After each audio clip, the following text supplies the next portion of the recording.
Now Jamie Foxx on here. Yo, Jamie Foxx on here, baby. That's a great appetizer. I love the appetizers. I love the opening acts. I love it. That's the appetizer. Now the entrees on here. Completely.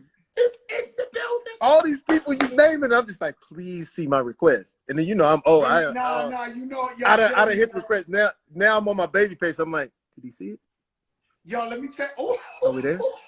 Now you got my Teddy Riley. Hey, yo, Jamie, let me tell you something. Are we on there? The biggest show in the universe. The absolute biggest show. Amara la Negra, what's up, Tone? Let me tell you something. Everybody. Estás escuchando. This. Duerme con los angelitos negritos porque también existe. Yo, let me tell you, that's a role. If you play like an LA Vato Loco. Yo, listen to me. I'm talking about some fucking acting. Ray or Vato Loco, boy, you gotta. Yo, I'm ready. And then I'm gonna be a Vato Loco, but a mariachi. Duerme con los angelitos negritos porque también existe. Duerme con los You gotta get that part. Yo, Jamie, you see when they got a Mexican champion, they come in that ring with a fucking mariachi. When I say, listen, and, bro. Yo, when Chavez used to fight, then they got the mustache absolutely like this. Amazing. You know what? It's so crazy. You ain't want to fight Chavez after that. You like, yo, they coming in with the mariachi. Right? Come with the antics. And you know what's crazy? Joe, my 50th, well, my 25 times 2 birthday, I had a mariachi band. And my guy who's my partner here at my house, who makes sure everything is amazing. One day he's outside and I hear him singing. I said, "What's he?" He says, "I got a mariachi band." I said, "Man, you got a mariachi band?" He says, "Yes, I have a mariachi band." I said, "Man, get the fuck out." And I've never heard his mariachi band, mind you. I said, "Manny, Denzel Washington is coming to my house next week. Bring your mariachi band," because I'm always throwing parties, Joe, you know, and I always have a contrast to the party. So Denzel sitting at the table, you know, he holding cool. Okay, all right. Okay, boom, boom. All right, you know, he all right in us. Okay, right. So then I said, "D, we got a mariachi band for you." He said, "What?" All right, okay. So you got a okay. So you got a mariachi band, my nigga. Oh, you got a mariachi. Okay, all right, right. That I opened the doors to my dining room. Manny standing at the top of the stairs. Guadalajara, Guadalajara, Guadalajara. Turned that shit the fuck out, bro. So since that time, which was years ago, man, he's performed at all of my daughter's birthdays and my 25 times 2. Manny, who has an incredible story. Listen to me. He tried to get in the country 17 times. 17 times? 17 times. They caught him 17 times. Listen to me, bro. His story is amazing. 50% of the mariachis. Listen, he's amazing, man. And what he did, he said when he was trying to get here with his family, he would see things that he would bless people, because sometimes, you know, it'd be tragic things, bodies floating in the river the whole night. He would bless them. And then finally, his 17th time, the guy that would always see him, he said, "Listen, this is my last day here. I want you to go with God." And he got everything legal. Everything was legalized. And he came here, man, and he's been with my family, man, for about as long as my daughter, 11 years now. Wow. How great is it, bro? Amazing. And now it's his family. We fellowship together, bro. His son does reggae. So they perform at the parties when we've had people like yourself and we've had Timbaland and Kanye. They always do. Now, let me tell you something. I'm gonna tell you, everybody, this is a Joprah moment. So Diddy called me Joprah. You know what I mean? I interviewed Diddy. He called me Joprah. That shit went everywhere. It's the truth. This is a Joprah moment. What we was talking about? Oh, so I met Denzel one time. Right. One time. We had a party. Derek Jeter's in there. Everybody in the world is in there. This is a Joprah moment. And so I meet Denzel, and Denzel's telling me, yo, I love you fucking Puerto Ricans. You big pun. Y'all coming through. He's like, you know, I'm from Mount Vernon. I used to sneak in the Bronx. So he running this whole 116th Street Spanish Harlem. Right. Nah, he's on one, though. Like, right. Like, we won't go there, but I'm telling you, this guy was on one. Dre right. from Cool and Dre was right next to me. So he telling me all type of shit I can't talk about. But this is crazy, but I'm gonna tell you this is a bit controversial. So I see one of my childhood heroes sitting there, Reggie Jackson. Ooh. So if you're a Yankee fan, ooh, big. you're like, holy shit, that's like Magic Johnson. Look at Dre, he said facts. So I see Reggie Jackson there, and I'm with Denzel. And I'm like, oh shit, Reggie Jackson. You know, when I bought the Reggie bars, the candy bars. So I said, yo, I'm gonna go say what's up to Reggie Jackson. He grabbed me.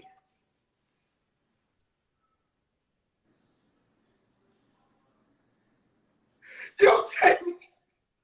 What? Yo, Denzel grabbed me and said, yo, chill. I said, we was having fun. I said, yo, I said, yo, Denzel, what's the matter, Reggie Jackson? He was like, if I was you, I wouldn't talk to him. So I said, Denzel, yo, Denzel, but why? He said, he's really Puerto Rican. He changed his name from Reginaldo Hernandez to Reggie Jackson. Really? Said, what? He said, you as a Spanish man, you shouldn't say hi to this guy. We in the middle of the club having the time of my life. I said, man, fucking Reggie Jackson.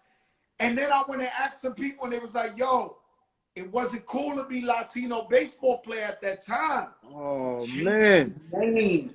Oh, from Hernando Lopez to Reggie Jackson. This is some crazy shit. That's crazy. Nah, yo. So did you say, what did you say to Reggie, though? I couldn't say nothing to him, because when he broke that down to me, I was like, no, he grabbed me. Denzel was like, yo, chill. You don't want to say what's up to him. I was like, yo, but what you talking about? Because we was having the time of our life. Right. The kid and play dance, we bugging out, niggas. You know what I'm saying? And he was like, right. This guy here, you being Latino, you should never say hi. So wow. I said, why? He said, he's Fernando Lopez. Reggie Jackson. Reggie. Yo, Dre's on the sax. Something. I was like, yo, my God, my childhood hero, Reggie Jackson. Wow. It's a fact. So what now? What have you talked to Reggie? Have we discussed this? Is he gonna revert back? Huh? I never seen him again in my life. All I know is I told this story to Spike Lee one time, and his head went down like this.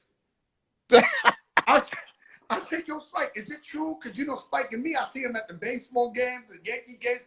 I said, is it cool that Reggie Jackson is really Hernando Lopez? Hernando. No, and you know Spike Lee know everything. Yeah, he you said know like all that this. shit. Damn. Well, I'm not saying nothing. I say, yo, listen, we got to do the Reggie comeback campaign. Reggie come back. Listen, yo, Jamie, Mike Tyson. There's rumors. Yeah. That you're gonna play Iron Mike Tyson. Yeah, man. Listen, Joe. You know how it is, man. I've always been able to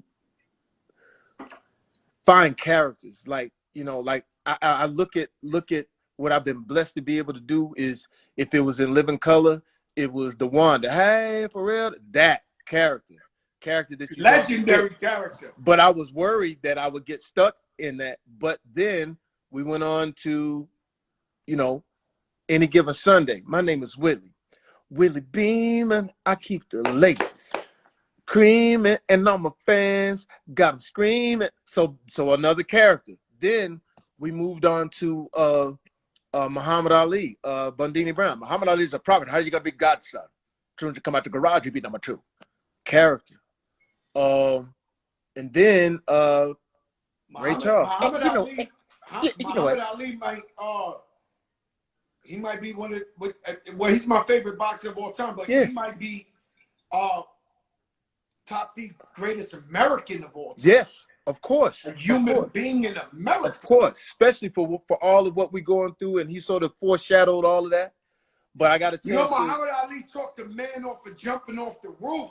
Yeah, that and so those types of characters, you know, I've always been sort of blessed. So the Mike Tyson character, bro. You got Ray though. You got You know what, Fat Joe, you make it do what it do, baby. Yeah, and I love you, baby. ¿Estás escuchando? Yo. But it's always the characters, Joe. So now the Mike Tyson character, and the reason this is so important because, bro, when I first started doing stand-up comedy in LA, I'm burning it up. And that's back when it was like, you know, you see Rock Out, you see Eddie Murphy, you see everybody. And we were like gunslingers, right? So I was a young dude, 21. 20. I'm on stage and I go to my Mike Tyson joke. And when I go to my Mike Tyson joke, nobody laughed. You know why? Mike Tyson is in the audience, right? And the dude yell out this with Mike, yo, Mike is in here. And I was like, oh shit. And that's when Mike was knocking motherfuckers out for just looking at him wrong. Breathing. So the black girl in the front, like, what you gonna do, Jamie? You gonna do your little jokes? You scared? I'm like, yo, bro, chill the fuck out, right? And then the dude yells out, yo, Mike said do the joke, but that shit better be funny. So everybody went from looking at them to looking at me. I do the joke. I get a standing ovation. Mike runs up to me after, there he is. Come here, you crazy motherfucker. I want to hang out with you. Come in. Come on, talk to you. Come in. Let's go. Let's get in the car. And so I get in the car and I'm starting to hang out with Mike Tyson. But this is when Mike was at his height. Like nothing was out of his reach. Like he had the Lamborghini truck before anybody. Jail, after jail. Before, way before. Ooh, this is when he's young. Listen, the velvet suit, the velvet jumpsuit, the velvet tracksuit. You feel me? Like he fighting Mitch Green at that. Yeah, like it just when he just, you know, he's just getting. Huh? What you had out at that time? I didn't have nothing, bro. I was just a comedian in the club. He just, back in the day, they would all come to the Comedy Act Theater. So he just in the hood club. Man, I'm in the hood spot trying to get on. I got on the same clothes for the past 3 days. They used to call me Deja Vu because I had my clothes from the Oak Tree, my nigga. Like I didn't have nothing. You know what I'm saying? They used to say, here come Deja Vu. I said, that's all right. I'm finna get these jokes on your ass. Mike Tyson. So he put you in the car and said, let's chill. Let's just hang. But so I became sort of, and it's crazy because he was in such a blur. I was like, he don't even remember me just hanging out with him. So I watched his career, Joe. I watched the ups and downs. I watched him come back. When he came back from being in jail, and he was having a party at his house. And by that time, I was living in Vegas. And to be honest with you, I had ran out of money. And that's why I moved to Vegas. I had ran out of money, got me a little house in Vegas, and everybody was like, what the fuck you in Vegas for? And I said, I don't know. I just know I need to reboot. You in the sabbatical. You in the sabbatical. Yeah, man. The next thing you know, Mike get out of jail. Next thing you know, Mike is fighting in Vegas. Next thing you know, motherfuckers is calling me, yo, we need to get up there, Mike. You know, you got room. And bro, I didn't have no money. All I had was like card tables and shit. I had futons and shit. I ain't had no money. So everybody at my house, right? And we go see Mike. Mike, he does his fight. I couldn't get into the fight, but this is after In Living Color too. I couldn't get into the fight, but we go to the after party at Mike's house, and Mike is holding court, right? And everybody, Stevie Wonder, everybody. And this is when you saw what Mike was going through. Like he was still sort of like trouble. And for some reason, he didn't like Cisco. And Cisco was there, but he didn't. Get away from me, Thong, get away. I was like, I don't know what. I was like, damn, Cisco, maybe you might. Mike Tyson with Tupac. Yeah, I was like, and I don't know. I don't even know if Cisco remember that, but he was just like, I don't know if I like Cisco. Like, breaking news, I don't know if the tough guys really like Cisco. I don't know. But I mean, I thought Cisco was great, but Mike was just not happy. Whatever it was, Mike was not having it. Get away from me, Thong, whatever it was. And then the next thing you know, a girl asked him for a picture, and he flipped, and he says, "You're gonna try to you're gonna try to do something." I don't know, but he got mad, right? And we all went like, "Whoa!" And Stevie Wonder was there, and Stevie was on the piano. He don't know what's going on. He could just hear that there's danger, you know. So Stevie's like, he's like, "What?" I said, "Stevie, stay here, cause some shit is blowing up." And Stevie's like, "What is it?" I said, "Hey, this is danger, nigga." So I watched all those moments, and now here comes the opportunity to actually play Mike Tyson. So I wanted to get my case study. Years ago, I called Mike, and it was a different Mike. And I think this is the Mike that we're going to appreciate. I called Mike on the phone, and it was different because it was after everything had settled. I said, Mike, how you doing? All praise to Allah, my brother. I'm just happy. How are you? I said, I'm good. Why are you happy? I'm just happy because I don't have a whole crazy amount of money anymore. So I'm happy. I said, why would you be happy about that? Because I don't have any vultures around me. No people trying to take anything from me anymore. So I'm just happy. It's a different mindset. I don't have the craziness. How are you, my good brother? And I was like, that's it. I said, Mike, that's the person. It's the person who's quiet now, the person who's settled. And the movie we tell is the reflective. We tell what you're going through. You tell your story. And then I looked at his documentary and all that. I said, Mike, this is the time. And I said, Mike, to be honest with you though, the first cut of the movie is gonna be 10 hours because you continue to write chapters. You're continuing to add chapters by the way you are living. And so now, just a couple of days ago, I did an interview with my friend Mark, and I showed him the process of how I'm going to achieve him, changing my body, doing just pull-ups and dips and push-ups to change the way my body is. Now the legs, they're gonna have to help me out with the leg part, but I'm starting to change it now. And I posted some pictures of the way we started just before the quarantine. We started doing tests, so I was just sort of like, changing the body. So I wanted to let people just take a look in on what it's going to take, because I would say we're about now, the pushback about next year probably, but because of the quarantine and everything like that. But you get worried when you're getting ready to do a character, but when you can find that sweet spot, we found the body. I found the top part. And so now it's just a matter of putting the body and soul to it. And I think people will really be blown away about how we achieve. You never let us down, man. That's one thing. Yeah. You, my brother, I don't think people shout out to BB Winans. BB Winans, this might be the first time we got spiritual on the I know show. that BB Winans is here, Lord. Oh Lord. Shout out to BB Winans. Oh yeah. Oh, Lord, I'm going on in the name. I'm gonna tell you a funny story. I can tell you a couple with Mike Tyson, but I'll tell you something that was crazy to me. And we had him on the show, and I brought this up.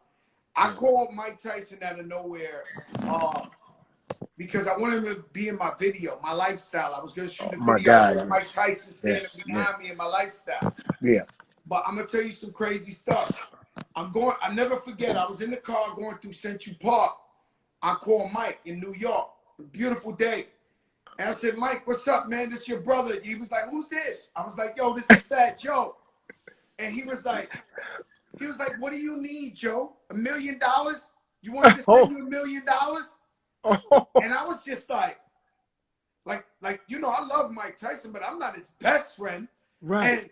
And he just, the first thing he said was, do I want him to send me $1 million? Wow. At that point, I knew people must be hitting this guy for so much money.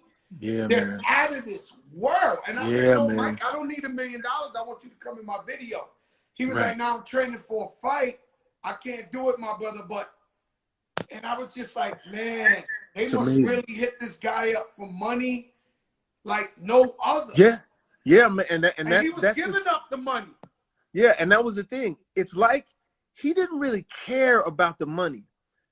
And without giving away too much, it's like he wanted to be the champion, but at the same time, he just wanted a better life. He wanted to be in love. He wanted all the things that we want is just being thrust into, at 18, 19 years old, $60 million in his pocket from Catskills, New York, from the hood where, he thought a life of crime would be his life and maybe he'd die early. So next thing you know, he's rubbing elbows with some of the most incredible stars in the world. Think about it. Michael Jackson was famous. Michael Jackson is famous. Of course, we all love Michael Jackson. Michael Jordan is famous. We all love him. But both Michaels go to see Mike fight. that's how big he was. And so and he still is. And so now to don that character, I think will be not only challenging, but it'll be fun too. You remember, Joe, his party when you go to Vegas, how many look, Vegas turned into Pimp City. Everybody, I went to Let me tell you something. I got the greatest Mike Tyson story. I've told it before. Right. He said it's too long for this, maybe, right? No. So I told it before, but I'll tell you. We have a show in Jersey. Big Pun, rest in peace, was alive. Oh my God. He was #1 in America, platinum, first Latino. I'm talking about that time. Big time. So we had a show in Jersey. They closed down early, and Pun was like, "Yo, let's go to the tunnel." Now the tunnel is where you get shot, stabbed at. You got to go 100 deep. He says, right. "Nah, crap. Me and you too deep. Let's go to the tunnel." Wow. So I'm like, "Yo, Pun." He was like, "Yo, twin, my shit #1. I want to go and feel it." Tunnel was right. the absolute hood of New York. People sneaking in guns in their boots, razors, like. Wow. So I said, "All right, Pun, let's go." It's like 2:30 in the morning. We get in the security. So the security is like, "Yo, y'all got to take off your boots." So, no disrespect, Big Pun, he's 600, 700 pounds. Right. So Pun was like, "Yo, I'm not taking off my boots." Right. So meanwhile, we're hearing still not a player. I'm not a bit of player. No. So Pun is like, "Yo, they playing my shit, man. Like, y'all know who I am. It's Joprah." So it's like 9 security. So Pun start arguing with this one guy. Yo, I'm talking about these was monsters. Damn. The security in the tunnel was absolute 300 brolic, like monsters, animals, right? Right. So him alone is talking to Pun like this. So Pun start, "Fuck your mother. Suck my." Yeah. Nah, yo, y'all know. So they going back at it. All the security is calming the security down. They're like, "Yo, chill. That's Big Pun, fat joke." Hey, Pun, Pun know how to say some shit that'll get you so mad. Charged up. Touch the vein. Right. He's a professional. Right? So Pun saying the foulest shit in the world. So the dude is talking back. Now it's 2 security. Yo, fuck them though. So I'm back. No, fuck you. Like, Big Pun, fat Joe, we going. Now it's 4 out of the 9 security. Like, no, fuck you. Like, who y'all think y'all is? Y'all talking that shit. So it gets to like 6 security. There's only 3 of them saying, "Yo, chill. Like, we don't got to go there." I tell Pun in his ear, "Yo, Pun, they are going to beat the shit out of us. I mean, they're going to whip our ass so bad. Bro. Fuck them. Fuck that." So Pun keeps going crazy. So I'm like, all right, because I know how to take an ass whipping. #1 record energy. Yes. I'm a professional ass whipping cleanser. If it's for my brother, hey, fuck it. We caught an ass whipping. Right. So so now it's like 7 out the 9. So it's gonna go down. Out of nowhere you hear a voice. "Hey, yo, Joe. Hey, yo, Pun. Fuck these dudes. You right, Pun." We turn around. It's Iron Mike Tyson with the kufi on. Mike Tyson with the kufi on. Come on. Had a suit on with penny loafers. He started taking his Gucci loafers off. Fuck these dudes. I'll fuck them up right now. Fuck all these dudes. Yo, Pun, yo, Joe. God. Bro. Allah himself brought him behind us. Right. We were going to get our ass whipped. Right. You turn around and this Iron Mike Tyson. Incredible. 2:45 in the morning. Cop diesel. Boom. Ready. It wind up happening. The security that started with Pun started running away from Mike Tyson, and Mike Tyson was chasing him around the car. And at one point, he turns around and he goes, "Yo, Joe, yo, Pun, stop Mike Tyson. Yo, chill. Tell Mike Tyson something." Security was running, B. Bro. Josie, baby. That's Black Forrest Gump shit right there. That's Black. No, it happened in real life. That's amazing, man. That's what I'm talking. The power of Mike and what he was and what he is now, and the ability to we thought we was gonna lose Mike. Let's just be honest, man. We thought the way he lived, we thought we was gonna lose him because it was like, how does someone maintain that bright of a star shining that bright? And now we embrace him, we love him, and man, when I tell you the way we're gonna craft the story of what he is now today and that reflection, I think we go. Yo, Mike Tyson gonna be the biggest movie in the world, bro. I want to ask you a question, right? I want to ask you a question. For sure. You always tell me this story. I don't know if you tell me. People, you don't know who I know. You don't know who I know. You don't know who I know. You tell me they don't know you, my brother. We hang out all the time. All the way, baby. Yeah. A million. Like, they don't know we chill on a regular day. All the time, Joe. And I tell you something, Joe. I gotta say this to you. There's a lot of people be faking out here. But the one thing I tell all y'all listening right now, all over the world, when it comes to Joe, mind yourself. Make sure that you handle yourself accordingly. Because when this man speaks, moves, it's real. Nicest guy in the world. At the same time, handle yourself accordingly. Because out of all of the people that I see, and I see the rap, the rap, and everybody got the persona and whatever. I be like, I understand. But when it comes to Joe, man, that side is secure. Be careful. But at the same time, the joy that you bring people in every endeavor, Joe, when you walk in, when you grab the mic, the way you talk, the way you tell your stories, it's like I constantly have popcorn on me because you are a walking movie. I just can't believe your life from the stories of how you came up and how you stood firm, man. And I think that's one thing. Like, you've always stood firm. You've always told the truth. You can't scratch you and see anything underneath it. You feel what I'm saying? Like, a lot of these guys, you scratch them and you say, okay, that's really not it. Okay, that's your persona. But Joe, I gotta say, man, and it's from the hood to the White House and everything in between. And that's what I think. That's why we've remained friends. But it's because I want to be in your orbit. I want to see how you see things. When you showed up on the boat. And the way your suit was, the way you were, I said, oh, he always got the fly shit. It's always that's something to marvel, man. And like I said, they don't know that we hang that much, man. But look, in our business, that's a rare thing. That's a rare thing to have a relationship where you could call somebody and really be like, yo, I'm coming, I'm there, I'm whatever. Don't even worry about it. You know what's crazy is we see each other in the club and we're like screaming, we hugging through the whole club, like you on the other side. I'm like, and your whole crew. Yeah, like, man. And then when your music, nothing can stop me. Your monkey just go, we go crazy. And I had Bree on here when he did the little Teddy Riley stuff. He gave me the exclusive rights to the first interview. Oh my God, man! How about our little brother Bree, man? Nah, he became ultra famous that night. Yeah, man, and you love it, man, because he's so funny with it, and so.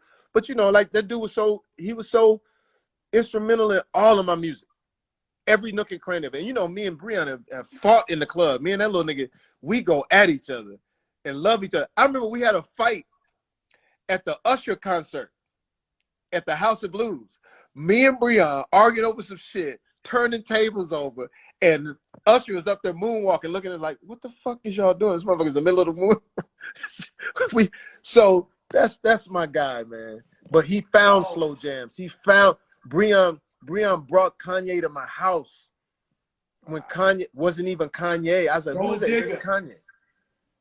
Around that Gold Digger time? No, before. I was doing a party. He brought Kanye to the house, and Kanye was like, I said, yo, they say you a rapper. I said, you got to rap for me. I want to hear you. That motherfucker rapped and killed that shit. And then he said, I got a song. And he said, it goes, she says she wants some Marvin Gaye, some Luther Vandross. We did that in my house. A little Anita. But definitely said this for, are you going to be? Are you going to be? Are you going to be? Are you going to be? Are you going to be? And Breon found that shit. And then Breon took me when found that. Yeah.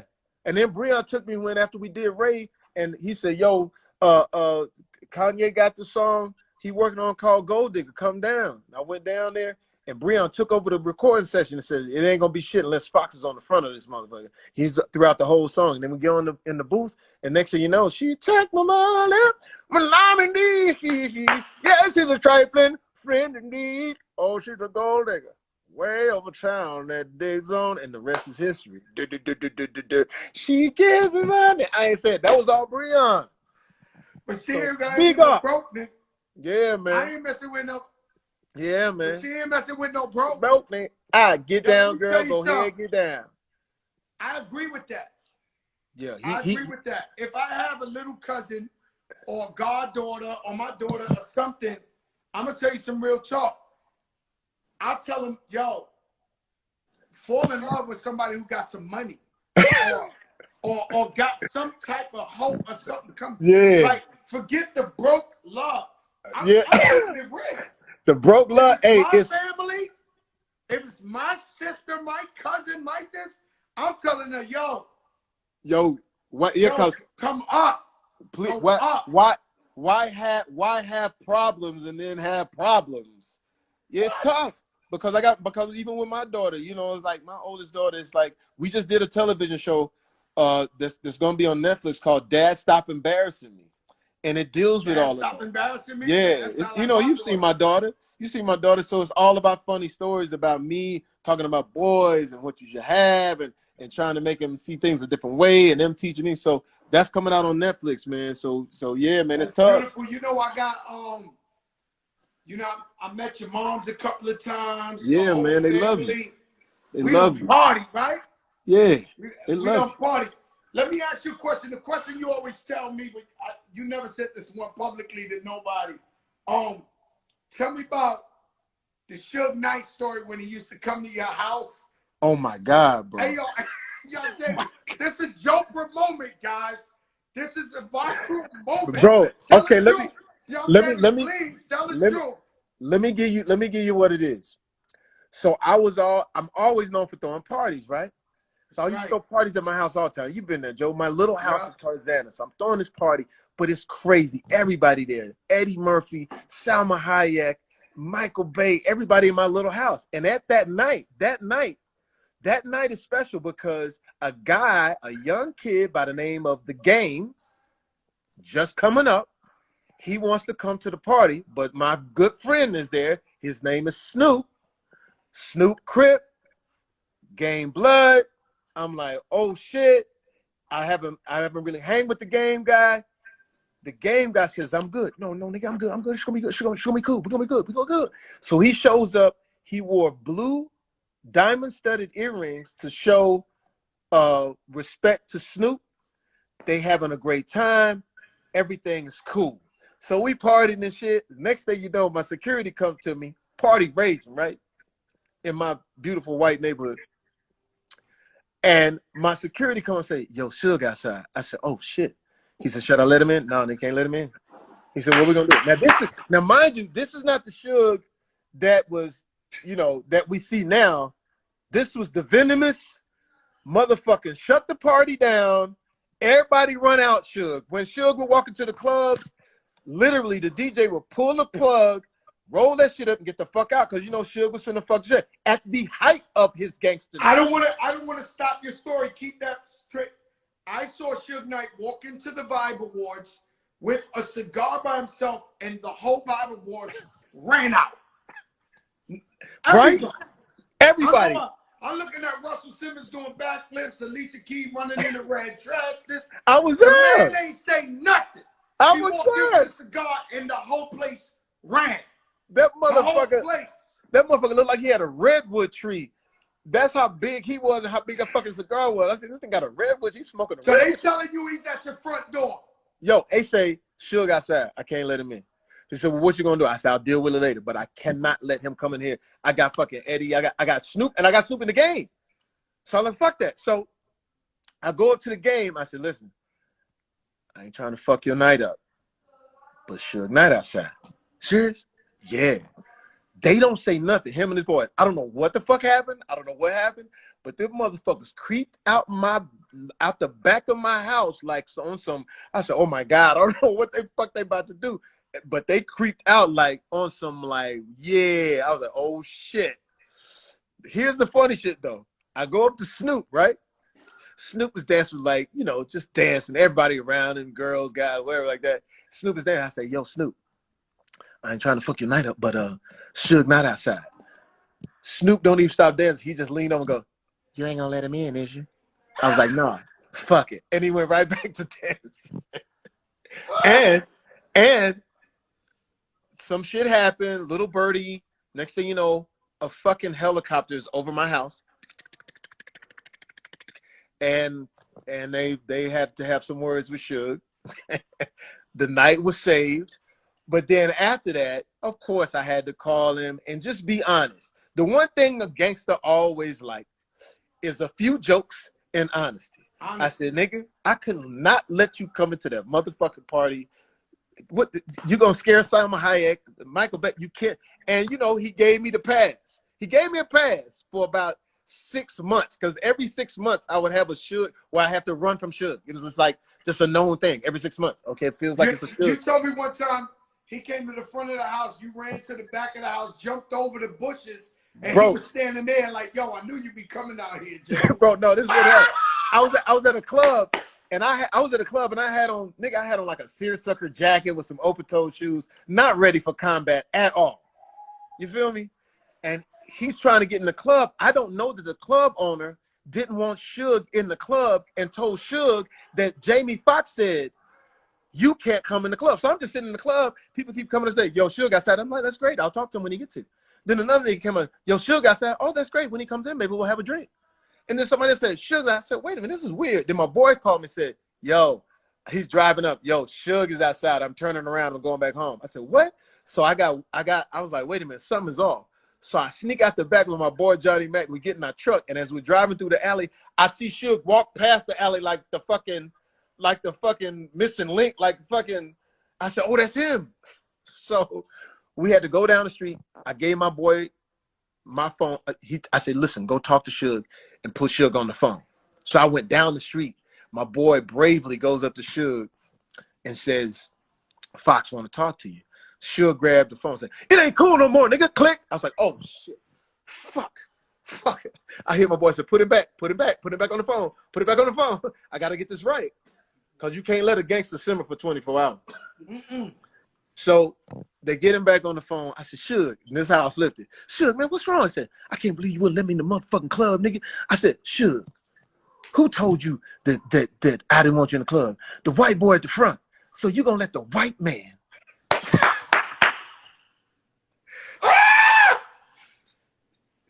"Suge, you gonna let the blue-eyed demon come in between us? We broke bread, my nigga. I would never do that. This is us as black people. We need to come together." In the words of Malcolm X, man, when I told you I preached for about an hour, and it gave me a pass. I'm like, It gave you a pass. Nah, man, let me tell you something. It's really crazy, man, because Suge Knight, man, he ain't do nothing but show me love. Every time he saw me, hug me, show me love. Joe, you know I know the story. I ain't want to tell, yo, I can't even really, you know. But you know I know the story, Joe. You know I know the story. I'll say this without giving everything away to everybody listening, everybody watching Joprah right now. The one person that he always had respect for is Terror Squad, Fat Joe. Now I know the story about the guys in line, because Dre and them told me. All right, he's on. You got to tell that story, Joe. So they at the BMI Awards or the ASCAP Awards. And this is a very mean and vicious Suge Knight. This is when, so he had a desk where all the artists was going in. And these the biggest artists on earth. I can't tell you their names. I can't tell you their names. I'm going to say, like, it's the biggest, toughest rappers, the persona. In the game. The toughest. Ray is on here saying facts. And they're walking in line up to Suge Knight, taking their earrings off, their watches, their chains off. Like, "Thank you, Mr. Knight." Then they're going inside the BMI Awards to get their award. So he had a table like, "Yo, you check in, leave the jury here." and then you could go into the awards.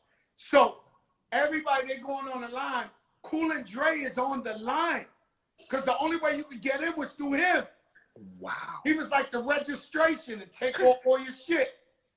And let me tell you something. Shout out Kenny Burns. Cool and Dre said they walked up because you know they good dudes. They're not gangsters. Yeah. They walked up to him and he said, "You them guys, you them kids, Cool and Dre, huh? You down Terror Squad, Fat Joe. You sending my love. That's the big homie."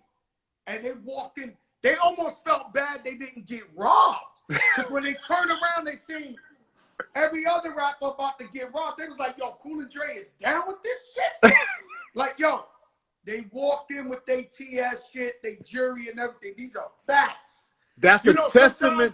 Jamie, sometimes I don't even want to tell these people these stories. Joe, you have, but Joe, we can tell them now. We reflecting. We sitting back. We telling the story. But Joe, to me, and I can't paint the picture dire enough the way Suge had his control over LA. It was dire. Like he was taking people. I seen him one time. I pulled up to the Four Seasons. Yeah. I pulled up to the Four Seasons like one of these Soul Train Awards, something, right? The man pulled up in like 10 trucks with 100 guys, right? So he runs up to me. I got the big fat TS chain on, everything. He says, "Joe, did you see such and such? Did you see such and such?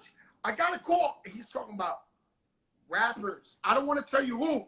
Big Don't say the gangster and rap. He was like, "Did you see such and such? You see this little ass? You see this?" I'm like, "Yo, I just got here, my brother." He was like, "All right, my brother, I see you, big homie." And he was in that weekend, he was robbing everybody. Everybody and got the shit robbed. is, I'm gonna tell you one thing. No, I'm gonna tell you one, right? I'm gonna tell you one. He tells me that. I walked inside the lobby because I was just arriving. I see T.I. I was like, "Yo, T.I., I think you should go upstairs. Should just ask for you." Oh my God. Yo. That pressure. Nah. That pressure. 100 guys. Too much. No, 100 guys. And I don't know what happened. I don't know. No. I mean, like, I really honestly don't know what happened. I'm not being sarcastic. Hey, listen, I'm going to be honest with you, though. I don't care who you were. Gangster. Nah. This guy was the biggest. At that time, you really had to be smart the way you move. Bro, this guy was an animal. Yeah, you had to be smart because with nothing but the realest guys running around him, and he had 300 million. Yeah. You had to be strategic. You had to like me being a comedian. Like the motherfucker put some pressure on me one night. We at like Barry's, right? Late night. We at Barry's down in LA on 3rd, whatever. So we're going to get some knees. So I go in. You know, he said, "Hey, nigga, how come you don't make no jokes about me?" Cause I want to live. Because I want to live. Like I want to live. Like he said, "Tell some funny jokes about me." I said, "Sure, come on, man. Cut that shit out, man." You told some funny jokes. You had beef with this dude. Man, I said, "Bro, I'm not falling for that shit." And so it was just like I said, that pressure was amazing. But at the same time, Joe, a testament to you, man. Nobody ever fuck with you. And that's because you're good. Because you're a good dude. And I'll follow with this. Handle yourself accordingly. You gotta handle yourself accordingly. There's no tolerance here. Yeah, I love it, man. Listen, man. I can't tell you. It's too much. Too real. Joe, I can't tell you I tell you what, man. I have had incredible times with you. This has been fantastic. I want to say this for all that you do, man, and talking to the people and giving them these gems, what we need so necessary right now in these crazy times of what's going on and what we're dealing with, from COVID to the police officers, and I appreciate that. And for those of you, this is Juneteenth.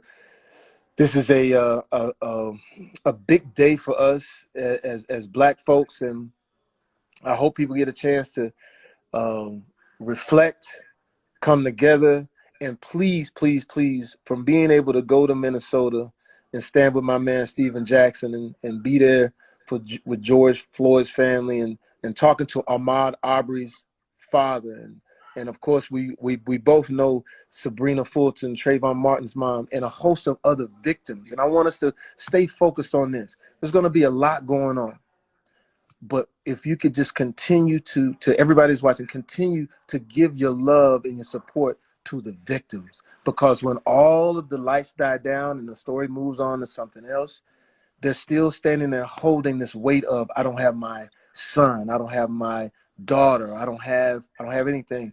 We have maintained relationships with these people, and I can tell you, man, they strong. In spite of everything, they realize how important they are. God bless Rayshard and his family. What a beautiful guy, bro. Beautiful guy, You man. seen the video where he was talking? What a beautiful guy. I saw it, man. And all I can, but this guy right here was just, I was like, man. He's just a beautiful guy, man. None of them deserve it.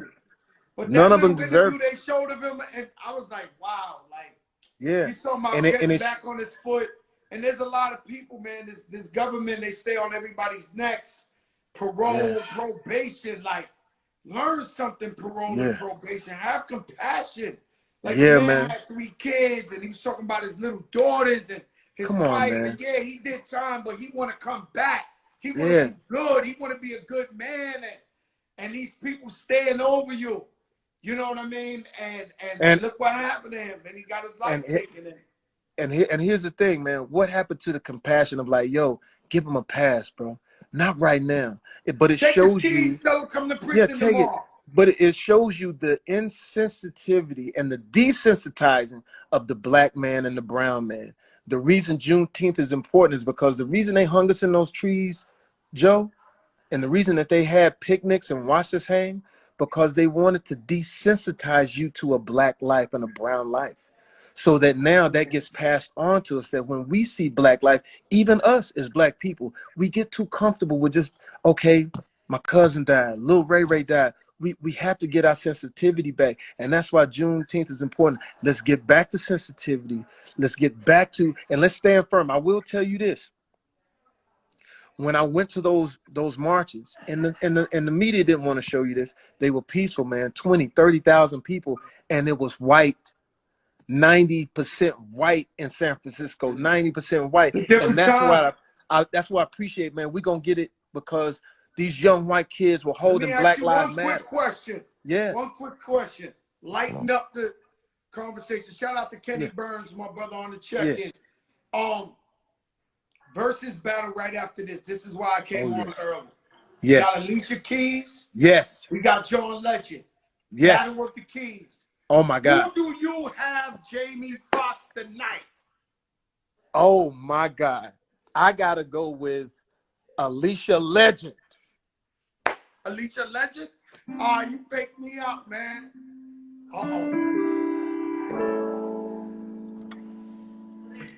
You know, I met John Legend. Yo, I thought you was gonna play some shit, Jay. Oh, you can't do us like that. I know you gotta go, but don't do us like that. Something. Oh, we like, you know what I'm saying?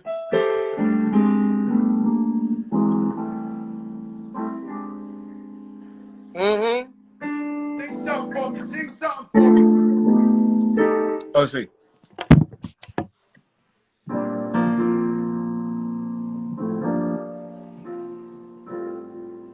We're just ordinary people, but we've got no place to go. Yeah. We're just ordinary people tonight. Yeah. Fat Joprah. You know what I'm saying? A little something, man. Joe, man. Listen, bro, I love you, Jimmy. Thank you so much. Thank you, man. All right, baby.